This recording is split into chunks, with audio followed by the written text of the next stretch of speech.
Quality public television is made possible through the financial contributions of viewers like you, who invite you to join them in supporting PBS-NC.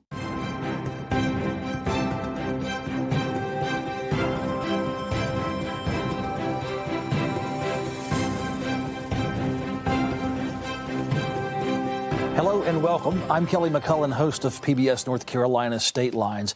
And tonight is the 2025 State of the State Address. North Carolina Governor Josh Stein will outline his priorities and plans for the year. And afterwards, the Republican response will be given by North Carolina House Speaker Destin Hall. Now, here is Governor Josh Stein in downtown Raleigh.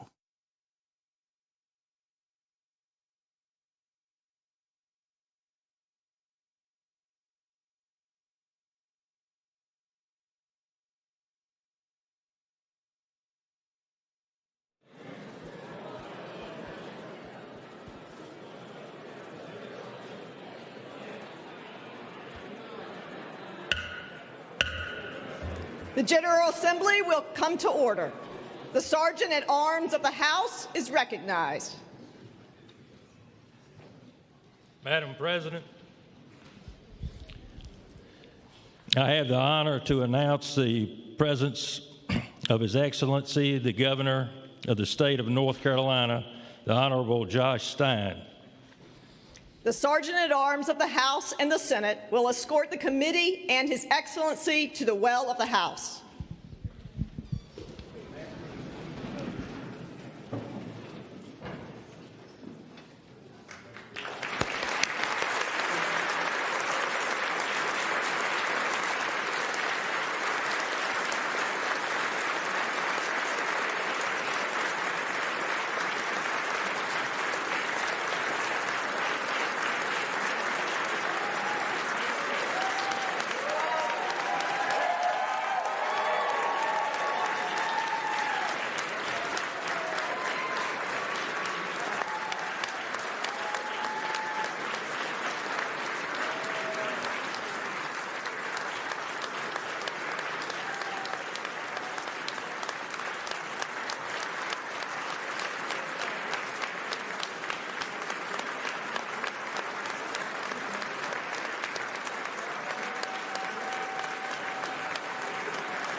Madam President. Representative Bell is recognized. Madam President, I have the distinct honor and privilege to present His Excellency, the Governor of the great state of North Carolina, the Honorable Josh Stein.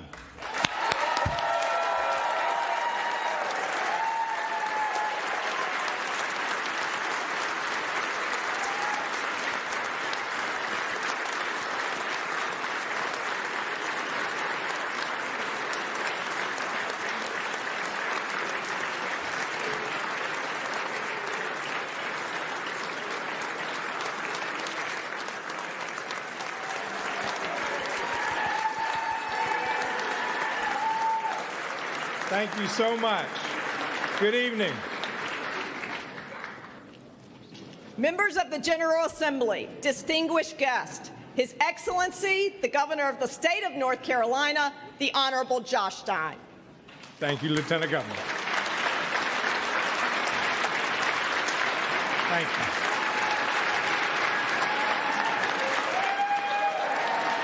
appreciate that very much.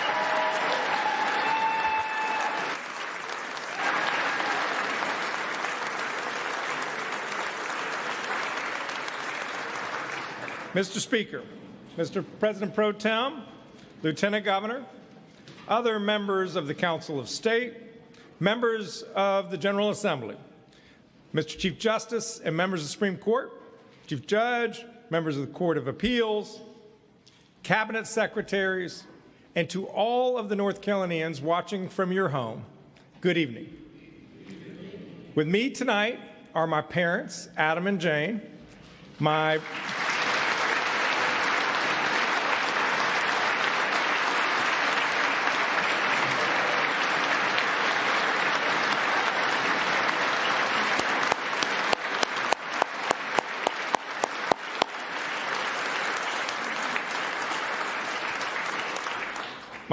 sister Gerda, brother-in-law Lee, my brother Eric, and my incredible wife, our First Lady, Anna Stein.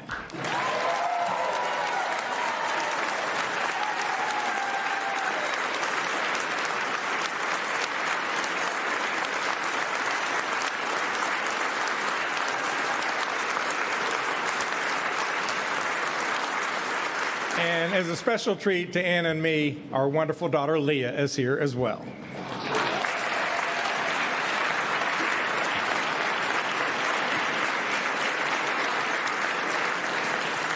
I am honored to address this chamber and share my vision for our future.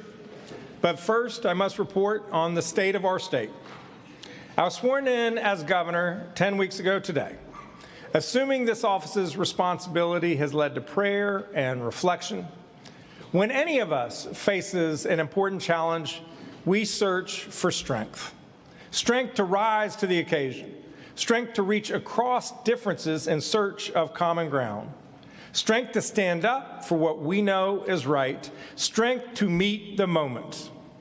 Sometimes you don't know how strong you are until you are put to the test. Hurricane Helene and its horrific aftermath tested our state and our people in unprecedented ways. The storm flooded western North Carolina, stealing too many lives from us and devastating too many communities.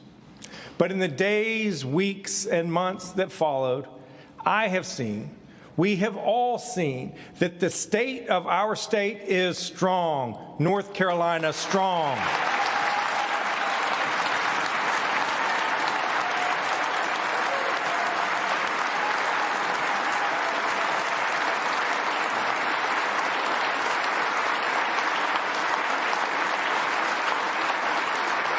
And that's because our people are strong. Ashley Cook is a lifelong resident of Avery County. Her life completely changed on September 27th when Hurricane Helene swept through her mountain town of Minneapolis. Her roof was damaged, but her neighbors got hit worse. So she immediately turned her attention to what they needed. She and her cousin, Freddie Carpenter, first went to work clearing roads, and then spent weeks hauling propane, food, tanks, heaters, anything that people needed. In the months since, Ashley has used her Facebook page to connect people with whatever they needed. Gravel for driveways, roof repairs, notary services, even a sludge pump. You ask me if our state is strong? I point to Ashley and Freddie and the thousands of Ashleys and Freddies who stared devastation down and went to work helping others. The spirit of the people of North Carolina has never been stronger.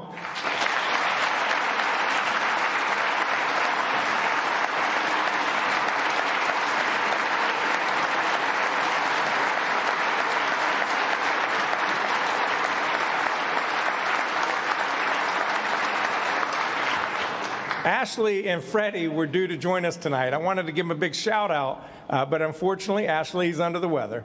But let us still thank them and all of those heroes, citizen heroes in Western North Carolina, so that they hear us in Avery County and all the way out west. Let's do that, please.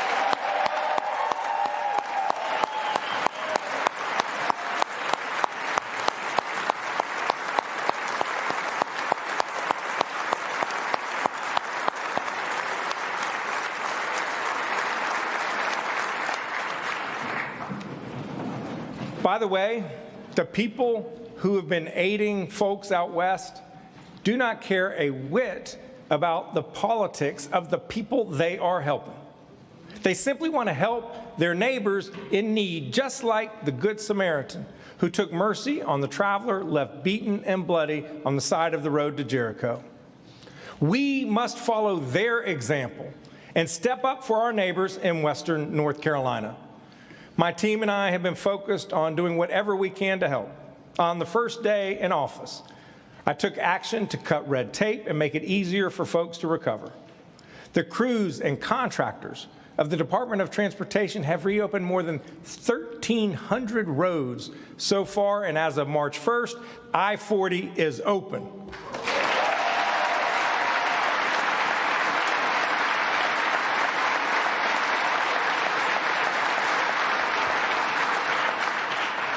Thank you, Joey. We've removed nearly 5 million cubic yards of debris from our roadways. Half of all state parks and cultural sites hit by the storm have fully reopened, and almost all of them are accepting visitors today. So many people and organizations, public and private, have worked so incredibly hard.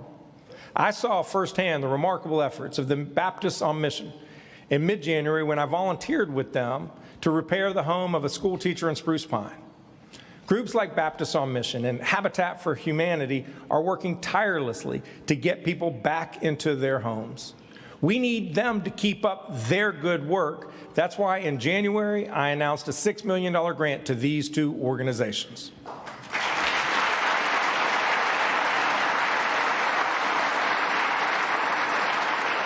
In addition to addressing housing, we've been focused on supporting struggling small businesses. After a major disaster, more than 40% of all affected small businesses never open their doors. Within 2 years, 60% have permanently closed shop. Folks, we cannot let that be our story here in North Carolina.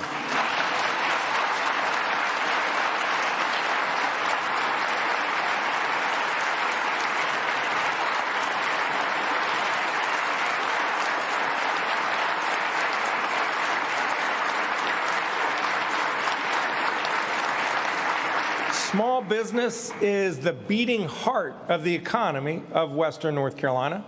So we have partnered with the Dogwood Health Trust and the Duke Endowment to offer $35 million in grants to impacted small businesses. They can use these grants for paying their staff, restoring inventory, fixing up their property, whatever they need. So far, we've been able to award more than 1,000 grants to small businesses. One of those is in Chimney Rock Gemstone Mine, a beloved family destination. Matt and Michelle Bands have run their gemstone mine for 21 years.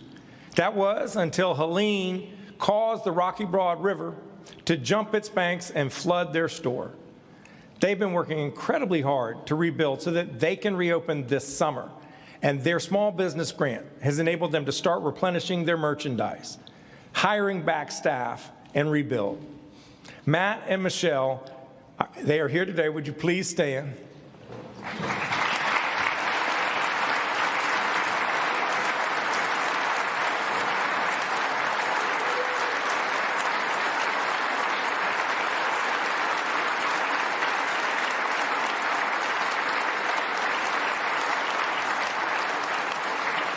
We all thank you for not giving up on Chimney Rock. We will not give up on you.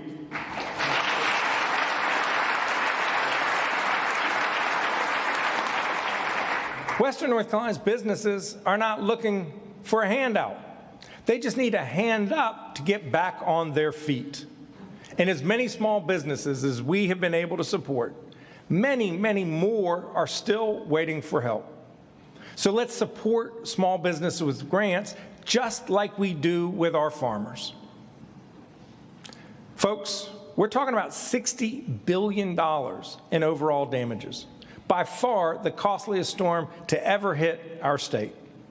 That is too much for those affected to bear themselves. They need our help. People need to get back in their homes. Roads and bridges need to be fixed. Businesses need to keep their doors open and their employees hired. Our communities need clean drinking water. That's why I'm working with President Trump and his cabinet and our congressional delegation to seek billions more in federal funds, ASAP. And that's why I urge you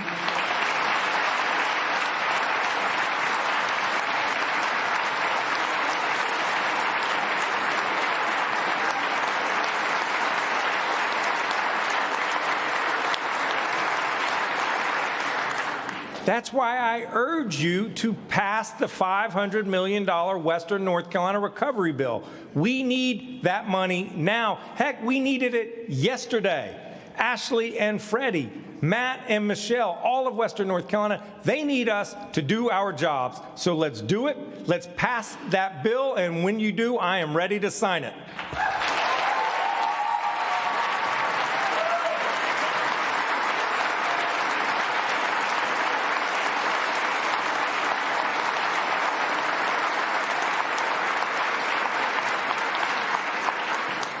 And once we get that done, and I know that we will, once we get it done, let's get right back to work. We want the people of Western North Carolina to know that we will not forget you.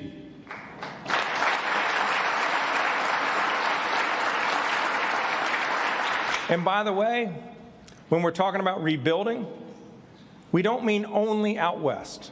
A number of folks down east still need help. Folks who lost everything to Hurricanes Matthew and Florence. Folks who just want their home back. The bill that we're waiting on also includes funding to help them move forward as well. And no matter where you live, if disaster strikes, we will be there for you here in North Carolina.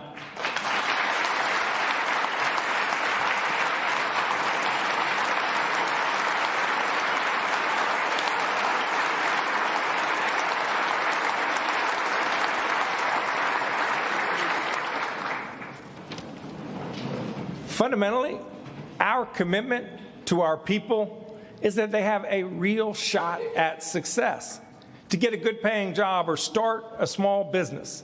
That's the promise of North Carolina. Where you come from should never limit how far you can go.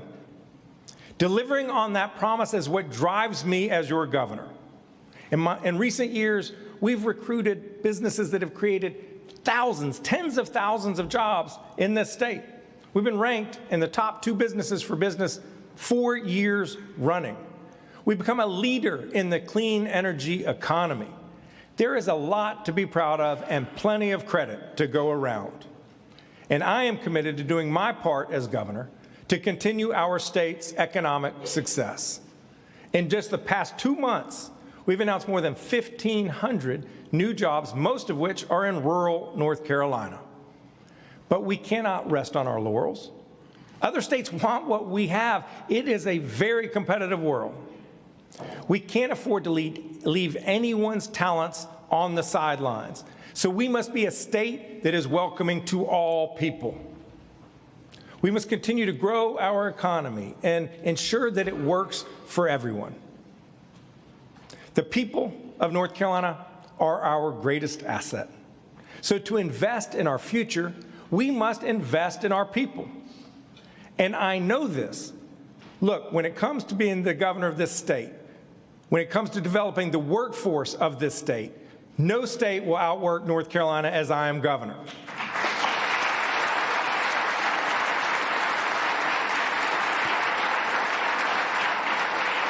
Our goal is to set the national pace in growing the number of skilled workers, including doubling the number of apprentices over the next 4 years and empowering hundreds of thousands of North Carolinians to get the credentials that they need to secure a good-paying job. So I'm proposing that for students getting certified in high-demand sectors like advanced manufacturing or healthcare or IT, that we provide them free community college.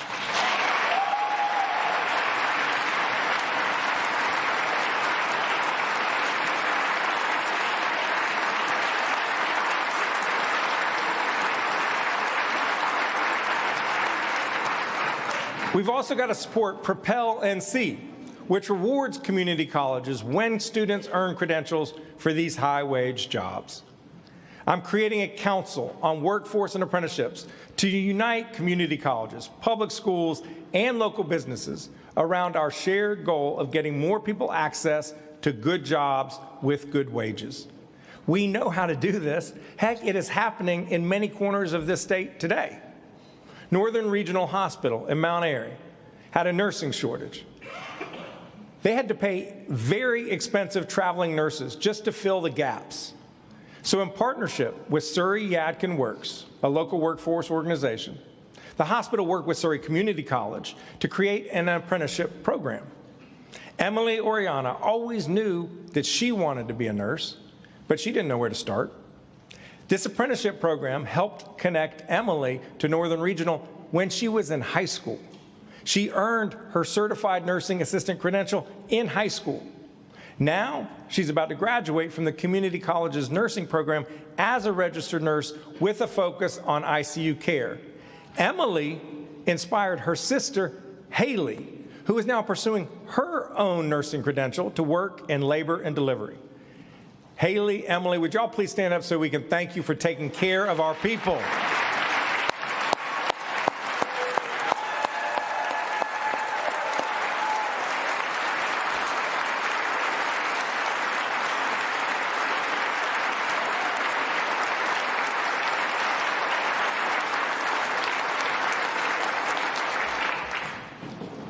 Thanks to this apprenticeship program, Northern Regional Hospital is training its next generation of healthcare workers, homegrown, and has completely eliminated its dependence on traveling nurses.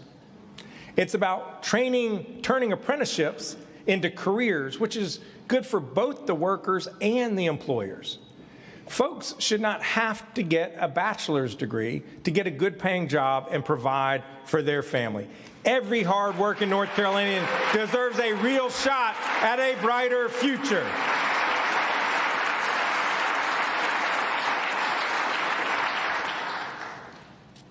And we have to create conditions that allow them to fulfill their potential. Yes, that means good-paying jobs. It also means clean air to breathe and clean water to drink. And it means lower costs.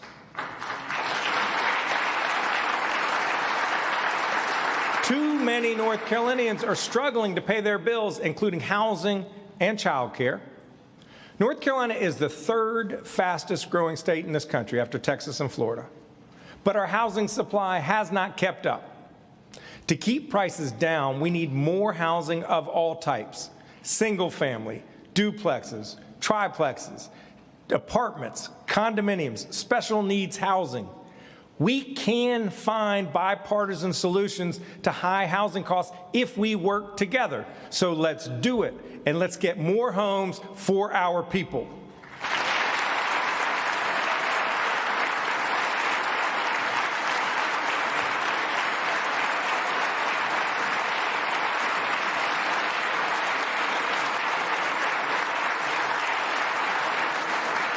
It's not just housing that's in short supply.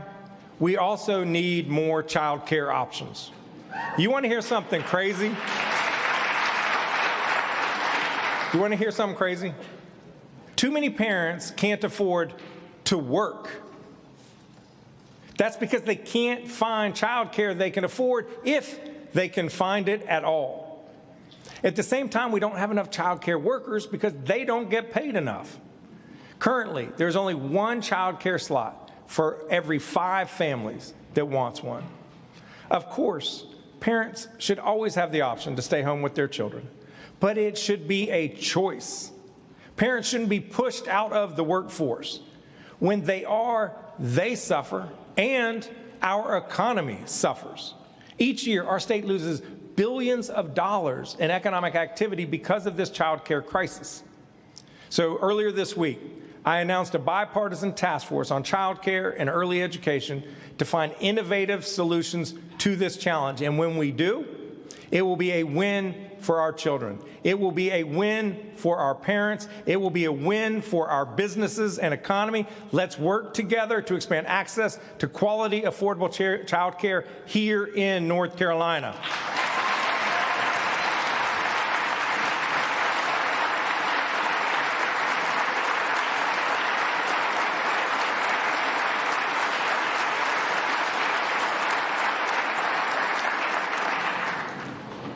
To make North Carolina a state where people thrive, we need to invest in children and their families by cutting taxes for middle-class families.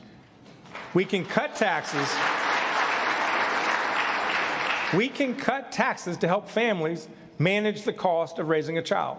We can cut taxes to make child care more affordable. We can cut taxes on working families to put more money in their pockets, lift children out of poverty, and stimulate local economies. These three targeted tax cuts are what being pro-family looks like.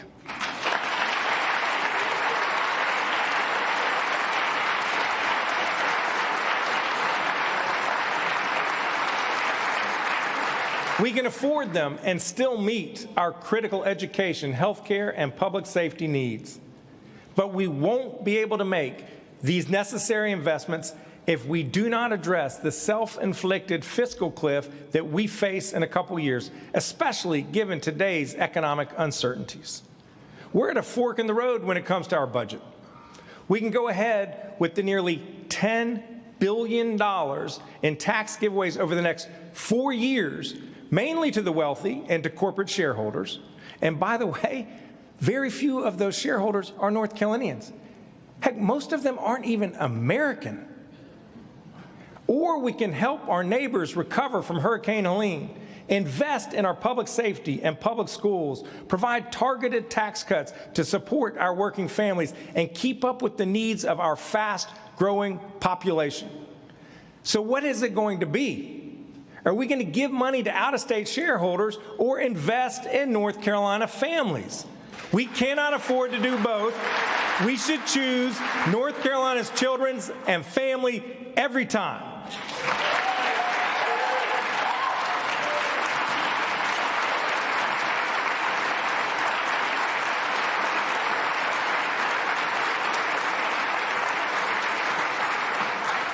Of course, we have to be fiscally prudent, to be smart about how we invest our taxpayers' dollars. That's why I'm directing my budget office to set up the Impact Center to ensure that our government is run effectively and efficiently, because people should know that their taxpayer dollars are being well spent.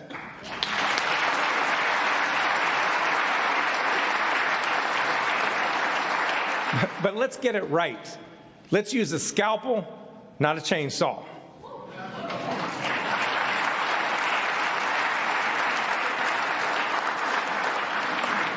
Today, the state of North Carolina is strong. Let's invest to keep it that way. That includes investing in our teachers.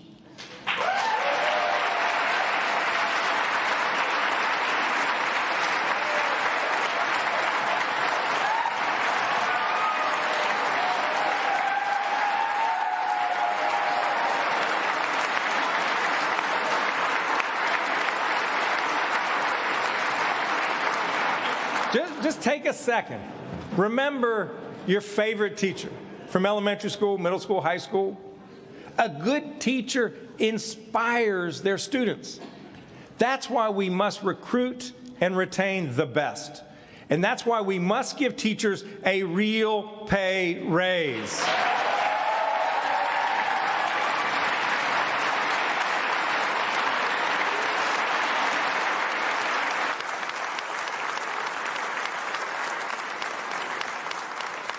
Right now, North Carolina's starting teacher pay is the second lowest in the Southeast. Second lowest. Lower than every one of our bordering states, even South Carolina. Anna and I know some parents of recent college graduates. Those graduates wanted to live and teach in their home state, but they chose to move to other states because our salaries simply are not competitive. It's an embarrassment. We can and must do better.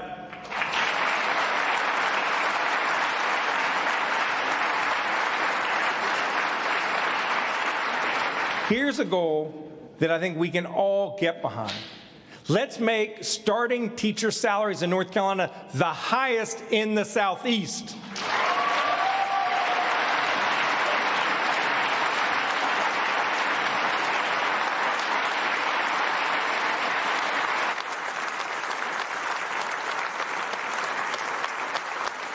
And let's reward experienced teachers who stay in the classroom. I know that there is bipartisan support for these efforts. I know there was a bill just introduced in the House.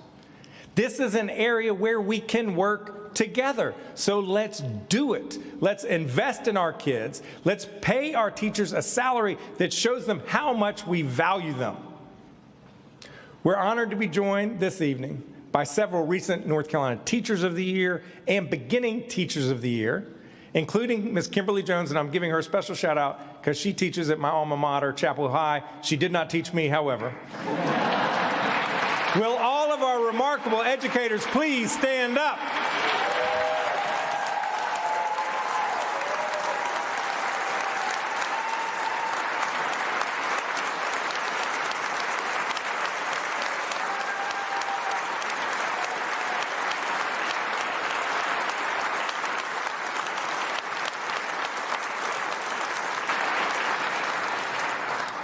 You all are shaping our next generation, and we are all so grateful. Yes, we have to pay teachers more, but raising pay alone is not enough to improve our kids' education. We need to expand the state's Advanced Teacher Initiative to better utilize our best teachers and give them a career pathway. We need to extend the science of reading to our middle schools to improve learning there. And we need to put public dollars toward our public schools.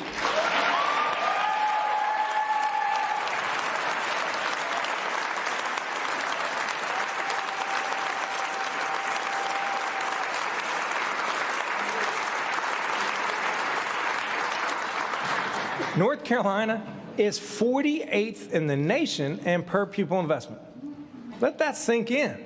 48th. We should not be taking money from our public school kids to pay wealthy parents sending their kids to unaccountable private schools to the tune of $7.5 billion over the next decade.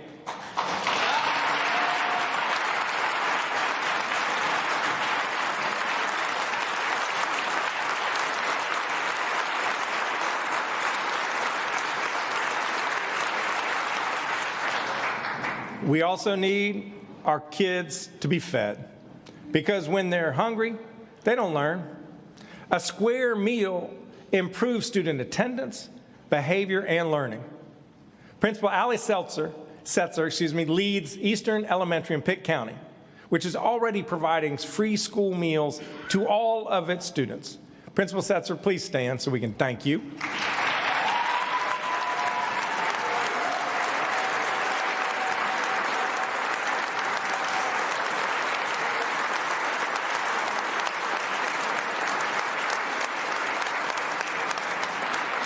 I thank you for your leadership. The experience of Pitt and several other school systems prove that we can do it. Let's provide every North Carolina student a free school breakfast.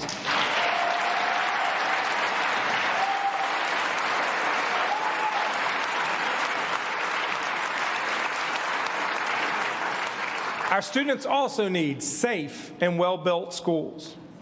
Unfortunately, too many of our schools are overcrowded, or use trailers, or have old leaking roofs and broken heating and air conditioning. It is 2025. We should not have to send kids home from school because the heat doesn't work.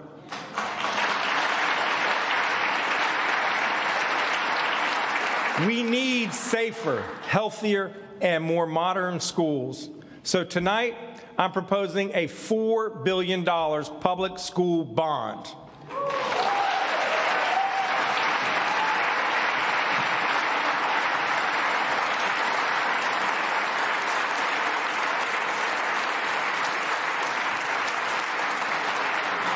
And if you're not sure about it, let's let the voters decide.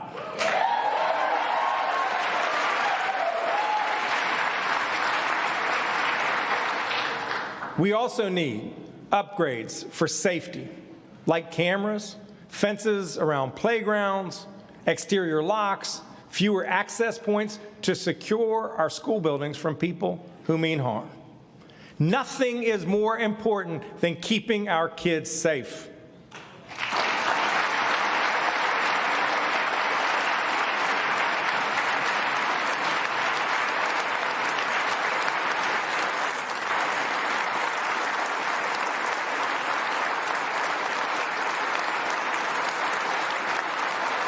It also means that we've got to protect their mental health. North Carolina has underinvested in school social workers, counselors, and psychologists for far too long. Let's make sure that our schools have the support staff they need to improve our children's mental health and help them thrive.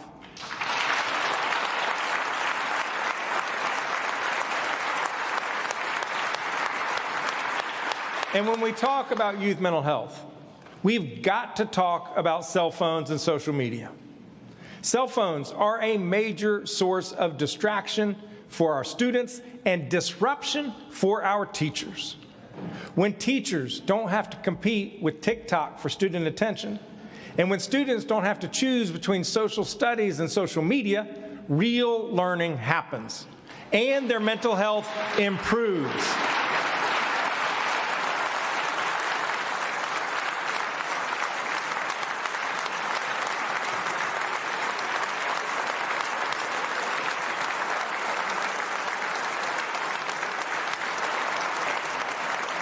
Too many young people are struggling. Too many kids are bullied. They need and they deserve a 7-hour break from the unrelenting pressures of phones and social media. Classrooms should be cell phone-free zones.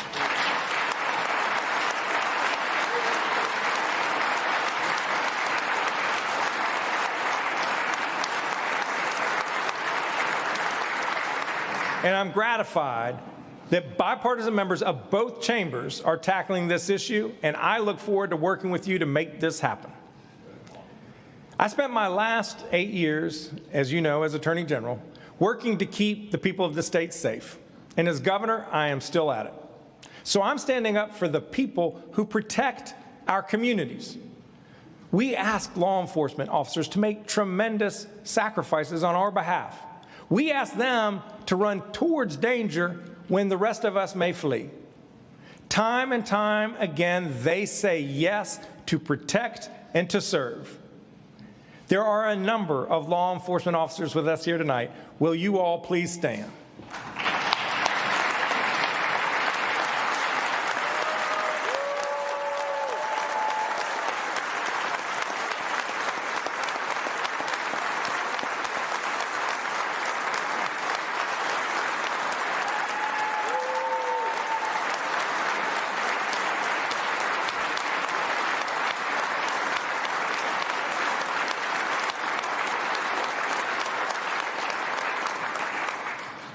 Every one of them is a hero, but I know I'm running along, so for the sake of brevity, I'm going to give one a shout out.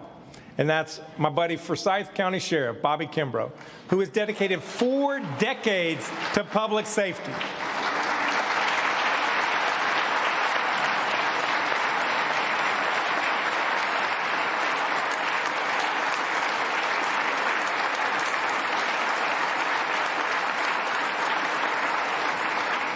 Sheriff, we appreciate you. We appreciate all the law enforcement here who are here tonight and the more than 30,000 certified law enforcement officers across this state. We thank you all. As I travel the state, I regularly hear about law enforcement staffing shortages. Vacancies make it harder for law enforcement to do their jobs to keep us safe. That's why I am proposing salary increases for state law enforcement and correctional officers, and signing bonuses for new officers, whether they are state or local. Let's make sure that we have more police officers on the beat. Let's show the nation that we put our money where our mouths are. In North Carolina, we value our law enforcement, that we invest in them the way that they invest in us.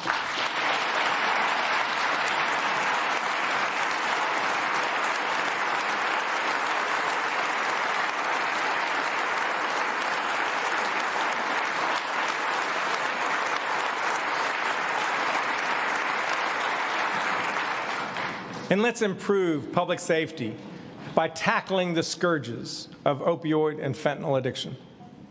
I first met Debbie Dalton after she experienced one of the most terrible tragedies that a parent can face. Her son, Hunter, was one of those larger-than-life personalities who made every person he met feel special. He loved golf and travel, and he beat Steph Curry in a free throw shooting competition at Davidson Basketball College. 3 days ago, Hunter should have turned 32. But at 23 years old, fentanyl tragically ended his life.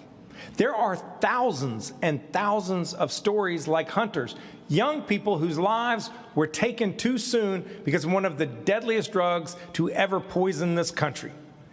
And too many North Carolinians are like Debbie, parents, siblings, children, friends, people who will never get their loved one back. During my time as Attorney General, we made real progress combating the fentanyl crisis on a bipartisan basis, and we helped to reduce overdose deaths in the last couple of years. But even one death to fentanyl is one death too many. That's why I'm calling on the General Assembly to fund a fentanyl control unit of law enforcement and prosecutors dedicated to getting it off our streets.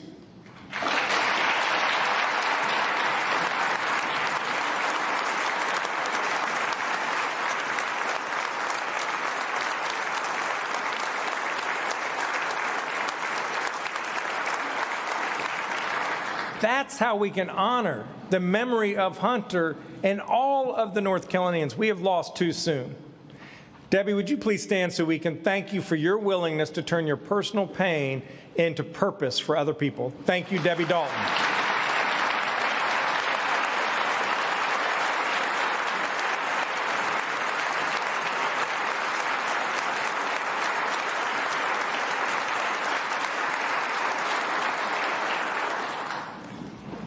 What we've been talking about tonight, they're not red issues or blue issues. They are North Carolina issues. Of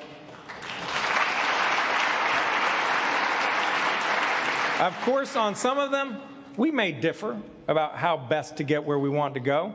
That's fine. That is the democratic process.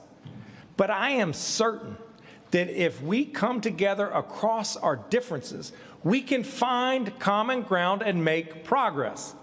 If those of us who believe in the possibility of bipartisanship look to Washington, D.C., we will surely become discouraged. But we do not need to be pulled into those political games. We can create something better, something forward-looking right here in North Carolina, and we can do it together.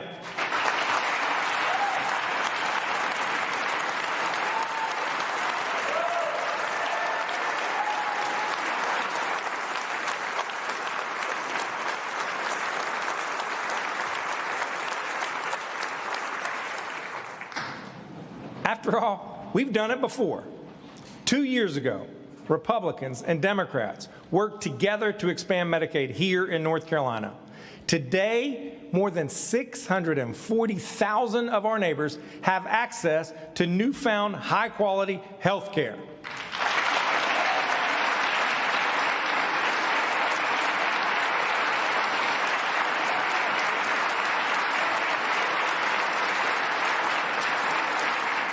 In our struggling rural hospitals, they have been given a lifeline.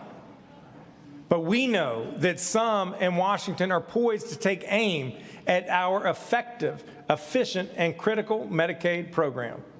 The cuts that Congress is considering would be absolutely devastating to the health of our people and our entire healthcare system. I have been urging Washington to follow our example by putting party aside and people first.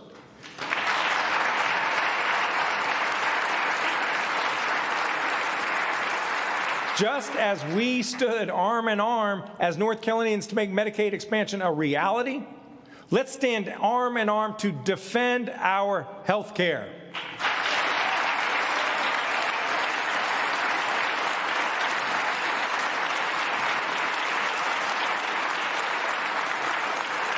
When we, as Republicans and Democrats, come together, that's when we make a difference for our people. We've made big things happen before, and we can do it again. We can help Western North Carolina recover from the most damaging storm in our history. We can grow our economy and make it work for more people. We can make sure that our workforce needs meet the needs of our people and our businesses. We can keep our communities safe, and we can put our kids first every time.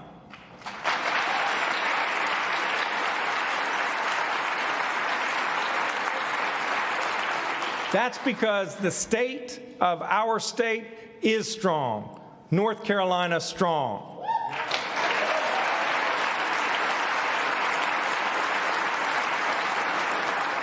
Our teachers make us strong. Our law enforcement officers make us strong. Our small business owners, farmers, vets, childcare workers, community college students make us strong. You, the people of North Carolina, make us strong. So let's come together and keep North Carolina strong. Thank you. May God bless you. May God bless the state of North Carolina.